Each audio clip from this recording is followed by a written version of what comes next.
रायगड़ा नेहरू नगर में चाय बुस्टर भव्य उद्घाटन। रायगड़ा नेहरू नगर थर्ड लेन रे अरुण आइसक्रीम दुकान पाखरे चाय बुस्टर नाम एक नूतन चाय दुकान भव्य उद्घाटन आज सकाल 10 घटिका समय होईछि। ए उद्घाटनी कार्यक्रम में रायगड़ा ट्रक मालिक संघर अध्यक्ष जलाकुंडा बाबू मुख्य अतिथि भाव में उपस्थित होई फिता काटी दुकान उद्घाटन करथिले। रायगड़ा ब्लॉक कोतापिठा ग्रामर दुई युव उद्यमी एम साईचरण और सीएच अनिल को मिलित प्रयास रे ये आधुनिक चाय दुकान गठित होईछि। जनसाधारण ଏହି ଦୁଇ ଯୁବକଙ୍କ ଉଦ୍ୟମକୁ ସ୍ୱାଗତ କରିଛନ୍ତି।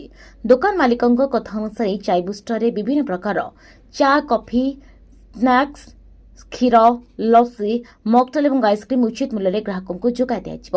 ଏହି ଚାय ଦୋକାନଟି ଭିଣ୍ଟେଜ ଓରା ଇଣ୍ଡିଆ ପ୍ରାଇଭେଟ ଲିମିଟେଡ୍ ହାଇଦ୍ରାବାଦର ଫ୍ରାଞ୍ଚାଇଜ ଭାବରେ ଚାଲିବ।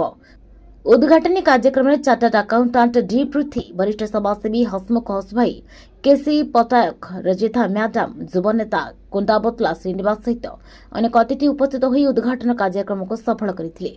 उद्घाटन पर स्थानीय लोकों मध्य बहु उत्साह देखा मिलता और ग्राहक माने दुकान आगे लंबा लाइन लगाई चाय और कॉफीर स्वाद उपभोग करथिले। रायगढ़ अमूल्य निशंक रिपोर्ट, आदर्श न्यूज।